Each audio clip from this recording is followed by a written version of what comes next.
दिवाळीला गोड पदार्थांबरोबरच चटपटीत चवीचा कागदी पोह्यांचा मुरमुरे टाकून तयार केलेला चिवडा चवीला अप्रतिम लागणारा आहे आणि अजिबातही तेलकट न होणारा हा चिवडा आपण आज तयार करणार आहोत.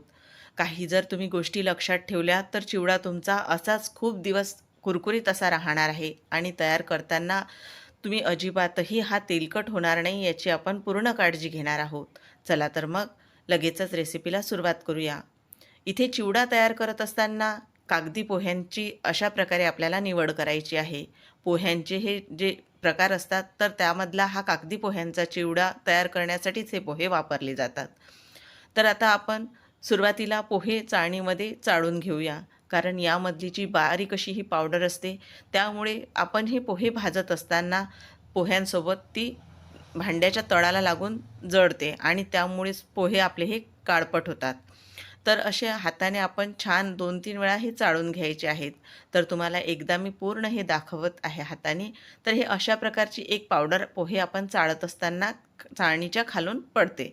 तर आपल्याला हीच यामधून काढून टाकायची आहे. तर अशाच प्रकारे मी घेतलेले सर्व पोहे छान असे चाळून घेते. आता पोहे चाळून घेतल्यानंतर ते आपण भाजून घेणार आहोत.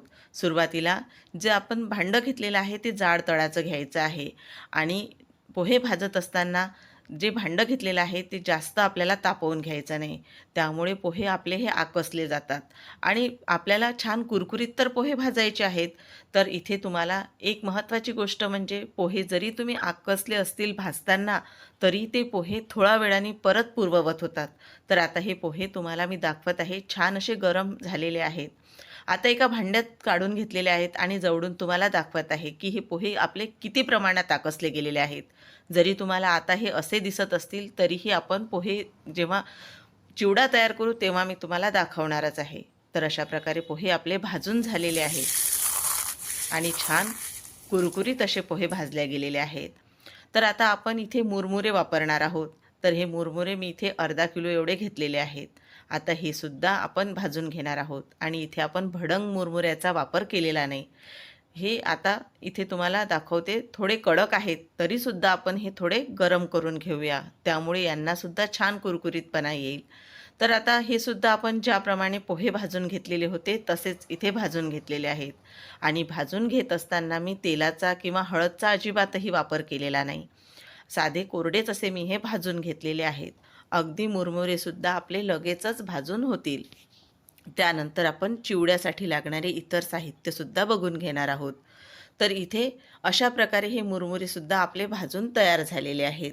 आता हे मुरमुरेसुद्धा इथे तुम्हाला मी दाखवत आहे की छान बारीकच आपल्याला मुरमुरे निवडायचे आहेत. या मुरमुऱ्यांना थोडं मीठ लावलेलं असतं त्यामुळे ते चवीला खूप छान लागतात. तर आता हे मुरमुरे आपण या पोह्यांमध्येच टाकून घेणार आहोत आणि आता पुढची तयारी ती देखील करून घेऊयात. तर तेल छान कडकडीत असं गरम झालेलं आहे. आता यामध्ये आपण शेंगदाणे सर्वात आधी तळून घेऊया. शेंगदाणे छान असे 2-3 वेळा आपल्याला वर खाली करायचे आहेत. त्यामुळे शेंगदाणे छान असे एकसारखे तळले जातात आणि आपल्याला थोडा हलकासा रंग बदलेपर्यंत शेंगदाणे हे तळून घ्यायचे आहेत.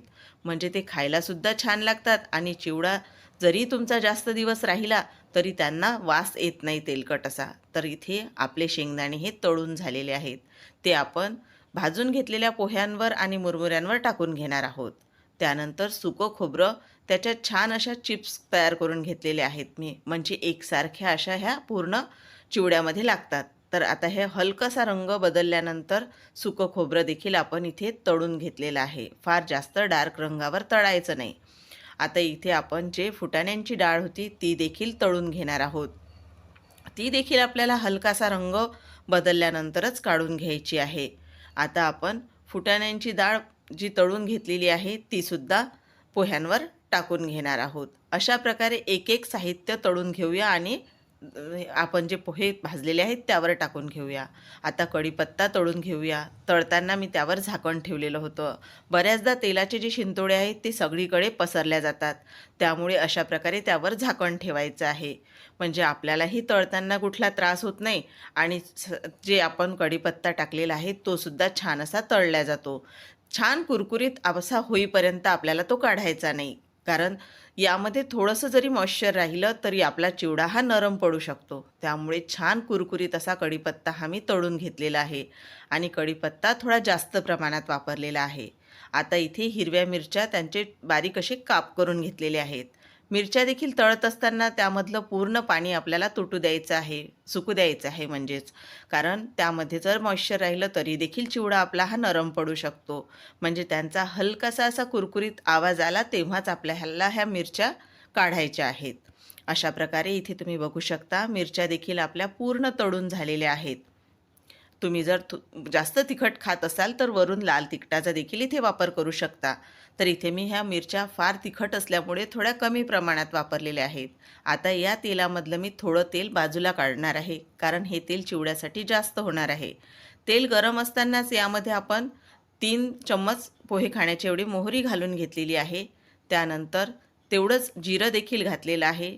मोहरी फुटल्यानंतर जिरंसुद्धा छान फुलू द्यायचं आहे आणि त्यानंतर इथे बडीशोप आपण घालून घेतलेली आहे. खातानाही पूर्ण दाताखाली आल्यानंतर त्याची खूप छान चव लागते, त्यामुळे मी त्याची भरड तयार केलेली नाही. आता इथे आपण 1.5 चमचे एवढी हळद घातलेली आहे, कारण चिवड्याला त्यामुळे छान रंग येतो.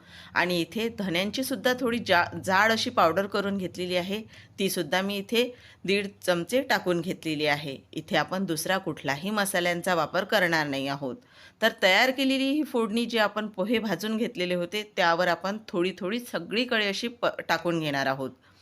आता इथे जास्त तेलाचा देखील आपल्याला वापर करायचा नाही, नाहीतर चिवडा देखील तेलकट होऊ शकतो. आता आपण मीठ टाकण्या अगोदर पूर्ण टाकलेलं साहित्य छान असं मिक्स करून घेऊया, कारण इथे जर तुम्ही मीठ वापरलं तर ते तेलाला चिकटून राहील आणि ते सगळीकडे लागणार नाही. कुठे खारट किंवा कुठे कमी मीठ असं तयार होणार आहे. तर मीठ टाकण्या अगोदर पूर्ण आपल्याला हे छान मिक्स करून घ्यायचं आहे.